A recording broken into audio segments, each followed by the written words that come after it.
So this came in at 3:38 in the morning. Right now we're working a single fatality, wrong way driver. They were southbound in the northbound lanes in the 15.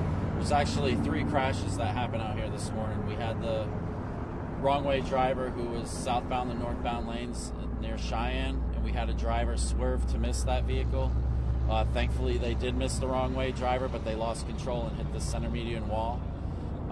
They're still here on scene. They haven't been transported. They're going to be okay. They don't have any type of serious injuries. The vehicle continued southbound in the northbound lanes till it got here at Lake Mead, where it struck a vehicle head-on in the right travel lane.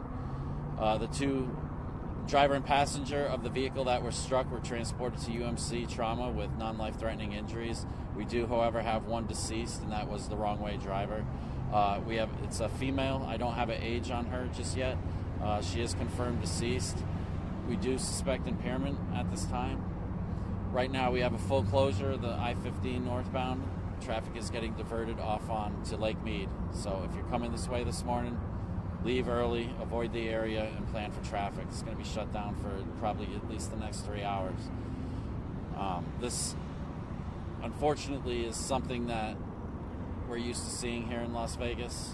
We have the Nevada Highway Patrol routinely, almost nightly, responds to wrong way drivers on our freeways. And most of the time they're impaired, and every fatality I've ever responded to that involves impairment and involves a wrong way happens in the right travel lane, or what motorists would call the fast lane or the passing lane. Drivers need to stay out of that lane at nighttime.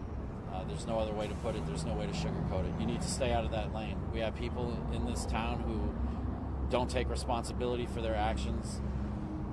They drive impaired, they don't make the right decisions, and they get on our roadways going the wrong way, and they kill people.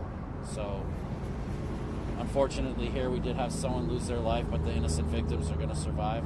But we really need to pay attention, especially in the overnight hours. You do not want to hang out in that left-hand travel lane. Every fatality we have that is wrong way happens in that travel lane, and I would say 99% the cause is impairment.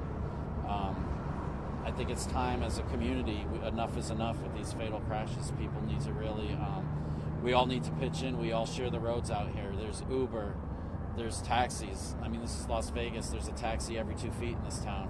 Our ride shares are inexpensive. And if you're a friend or a family member and you have someone who's impaired, take the keys. Make them spend the night. It's not worth it. They can come back and get their car the next day. It's better to go back, get your car the next day, or be inconvenienced for a little while than be in the situation that we're in right now. And especially with the holidays coming up, we don't want anyone having empty seats at the Thanksgiving Day table. Christmas morning, we don't want anyone missing any loved ones. It's everyone's responsibility out here. This cannot just fall on the shoulders of law enforcement. We can't be everywhere all the time. This is a community effort, and we need everyone to step up, especially going into the holiday season.